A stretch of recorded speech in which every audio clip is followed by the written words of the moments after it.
you're going to grow the podcast. Am I hearing you saying you're going to grow the podcast and Yeah. you're also going to still do love and life coaching? Yes. Yes. And it's not just married. From what I Mhm. understand, you help singles also. Talk about that. Yeah. Yes. So when we first started, a lot of our clients were single women who had just Okay. learned about the law of attraction. And so they wanted to learn how to attract a husband. So we had a whole segment of our business, single women, like that first patient that came to me, that's what she wanted. She actually worked for a dental supply company. Okay. And I heard her talking very negatively about a guy who had broken up with her. And she was Okay. upset that he was taking his medical insurance. And I was like, I didn't hear you say, I'm going to miss his love. I'm going to miss his friendship, his companionship. You talk about his medical insurance. That's not love.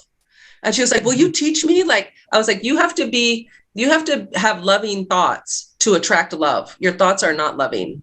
And so she was like, will you coach me? So I started coaching her, and she immediately attracted a boyfriend, and she told Okay. everyone. So she just started bringing all her friends. And so we had this whole segment of women that came because they wanted to get married and they wanted to have babies. They were generally in their 30s. Okay. And so all of those women started attracting husbands. And now they've all had babies. And I think in 2017, we married 6 of the women that came to us as single women. We officiated their weddings because they were like, you guys have to marry us. You helped us attract our husbands. So again, it's energy, it's your thoughts, it's how you're perceiving love and how you move towards it. But yes, we're doing that. I started again. We kind of got more involved with couples, especially after Black Love. But I just started a new 4-week class called I Want to Get Married Now. And I have a group of single women that I'm working again with right now, just because I love the work. It's fun for me. I enjoy it. Okay. I love love. So if anybody's listening that is single, do you have room for others? Yeah, absolutely. All of our coaching services are on our website, theamazingclarks.com. You can go see all the different services that we do. And in all honesty, this is our business, right? So this is how we live. This is how we're going to retire. And we know coaching is not affordable to everyone. And that's one of the reasons we do the podcast. You can learn and grow with us through the podcast, and hopefully you learn the law of attraction and attract some money, and then come and get some one-on-one coaching. So we have different programs for different people. Like the fees for single women are a little bit lower because they're just working with one of us. There are options to work with us. We make it work for whoever wants to work with us. But the podcast is a great way to get the information. We're giving it all on there. We're giving everything. Right. I love your podcast. Well, I love Thank you guys you. anyway, but yes. Thank you. We're going to put all your information in the description box in case there's someone listening who does want to do the work. Yeah, absolutely. Absolutely. Now I'm assuming you help a single person do the work, or they can attract who they think they're looking for. Yeah, absolutely. I attracted Anthony. I know I attracted him 100%. Anthony is everything that I wanted in a man. He is. So that's why once I started talking to him, I was like, oh my goodness, like this guy's amazing. He has what I want, but he was like me. He was doing the work that I had done. And so that's the key. You got to do the work for yourself, and you have to really believe it's possible. I think that's a huge thing for single women. In my generation, I just knew I was going to get married. There was no doubt in me that I could have a man. I never doubted that. And I think most women never doubted that. But something happened in the 90s, the early 2000s that I think changed women's ability to believe that they could have a good marriage and a good partner. And what happened was the dating industry became very big because of internet dating. So all these books came out that really, to me, confused women and made them think they're not good enough. There was a book called He's Just Not Into You. that book messed women up because we always thought men were into us no matter what. We're women, they're into us. But this book started saying, if he does this, he's not into you. If he doesn't do that, he's not into you. So women started getting very like suspicious of men, like, oh, he's not into me. Oh, I got to watch him. Where before we were just a little bit more like, okay, I'm just dating and this is easy and I'm going to meet someone. And so once doubt creeps into your mind, you're going to act differently and you're going to see life differently. It's going to be through a different lens. And so our media, what we read, what we watch on TV really shapes our beliefs. And so I just kind of watch the world change for women. Also start getting messages, you're working women, men don't like that, they don't want that. Not true. You know how many men love a working woman? Why do they want to do all the work themselves? Right? They don't want to just be provider. So in my coaching with women, I'm retelling those stories. I'm retraining the mind for them to see that they are worthy and they can have it and it's available to them and it doesn't have to be that hard. Also, some of the programming, a lot of women grew up with moms who went through divorces in the 70s and 80s. And a lot of those moms are very angry at men.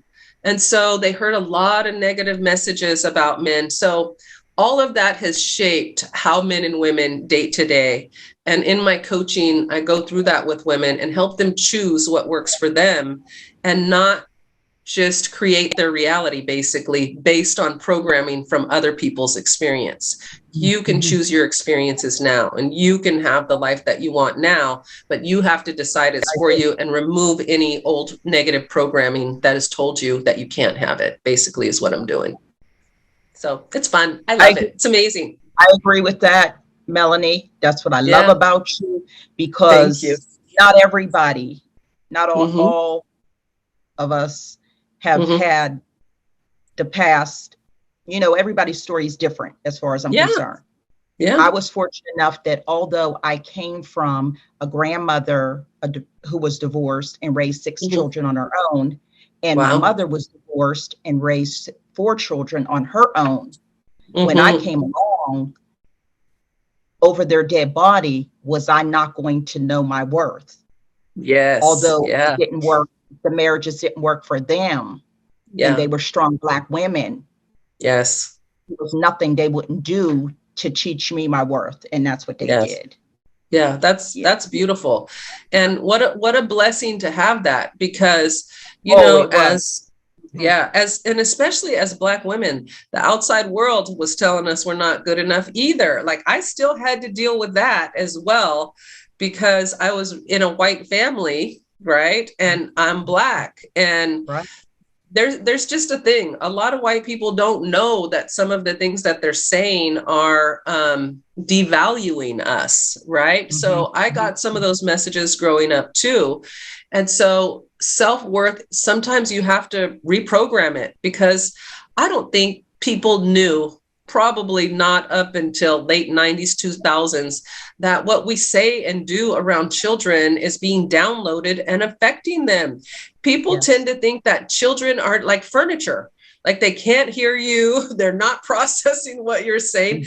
I remember everything that was said when I was a little kid. I'd be listening. I'd be like, ooh, that's bad. That's not good. Like I knew what was going on.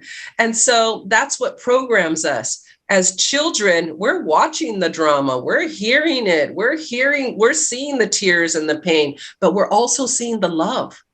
We're also seeing the joy, right? It's okay for our children to see us have conflict as long as they see us come back together and we show them how to do that, right? So there's just so much in the programming of human beings that we didn't know early on was affecting how we interrelate with each other. So that's what I love. That's what I love. Let me ask you, through helping the single women, do you find that it's harder at this age and stage for some of the single women than it would have been if we had taught them when they were younger? Yeah. Oh, definitely. I definitely think so. I think if they had learned when they were younger, like positive messages about love and marriage, and that it's definitely going to happen for you, and to look forward to it, and to be a partner, all of those things. Yeah, I definitely think it would be easier, but I don't think anything's an accident. I believe in spirit. I believe as human beings, our spirit shows up to evolve and grow and expand. And part of that is expanding how we have relationships. Like, yeah, relationships in the past worked for a lot of people, but there was a lot of patriarchy, and women had to play small in those relationships, and they didn't have equality in those relationships. So there had to be a little struggle so they could break down and be rebuilt. And so the messaging that happened in that breakdown, I believe, has made it a little bit harder to rebuild it. But I think we're coming around that curve, because we have to remember, men also are evolving in this. Men also started growing up in single parent homes, some with fathers, some with mothers.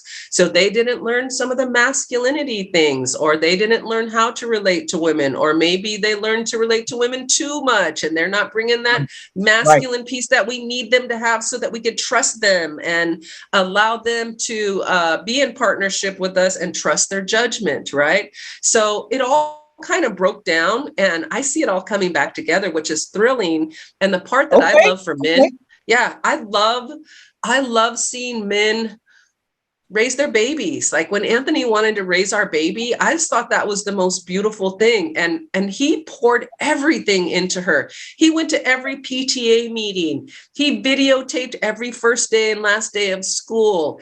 He made lunches. Like, they knew him at the school more than they did me. And I watched that thinking, like, what a beautiful opportunity for him. So many men didn't get to do that because their role was just provider. Just provide, and you're going to get a meal at the end of the day and some loving on Saturday, and be happy with that. I don't think that's enough. I don't think that's enough for men. It's not enough for men. I agree. So I give we're all evolving. More than half the credit of how my sons turned out to my husband, because he was hands-on. He was a provider, but he also was hands-on in raising my son. I love that. Yes, isn't that because great? I think it's great, because I knew at that point in time that I could teach my sons a lot of things, but I knew that I could never teach them how to be a man. A man. We can't do it as women. Yeah, we can't do it. They do. So I say stay encouraged when it comes to love. It's just growing and changing. Men and women both are growing and changing, and it's a little bit of a trying to figure it out. Right. But we are meant to couple. We are meant to love. We are meant to grow with each other. Yes. I'll say this. I also agree with, from a woman's point of view, standards and boundaries. Yes, absolutely. Because we're rewriting the game. So why wouldn't we put in our standards and our boundaries? And honestly, men should do the same thing. Yes. We should. We should tell the story of who we are and what we want in love. We don't leave that up to anybody else. When you know who you are and what you want, that's a good thing, because then you attract a partner that's a match to that. Right? And hey, Melanie, and I'm a believer in, when he's not the right one. There's nothing wrong with saying, lose my phone number. Yes, exactly. 100%. I would like to see people be nicer about it and not ghost each other. I don't like the ghosting thing, just the dropping people and not saying it's not a good fit or thank you for your time. I don't think that's good. That's a form of abuse. When people don't have information, it makes them turn on themselves, and it makes them think something's wrong with them, when all it would take would just be like, I don't think this is a great love connection for me. It was nice to meet you, though. I wish you the best of luck moving forward. Like, why can't we be nice about it? Like, if you were dating somebody in person, you'd do that, I think more or less maybe women do that. I don't know that men do a lot of closure.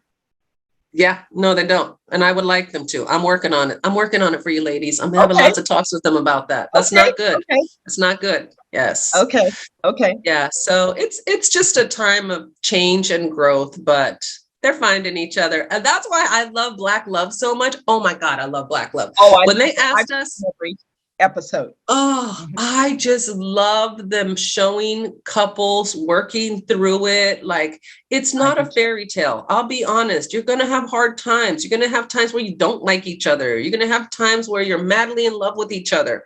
But I love seeing couples work through it and showing the pathway, showing how they did it, because a lot of people have no idea how to do it. And so they get stuck. So I think it's great. I love it. Yes. No, I agree. I love the two of them, what they came, the concept of it, you know, when they tell their story of why they did it.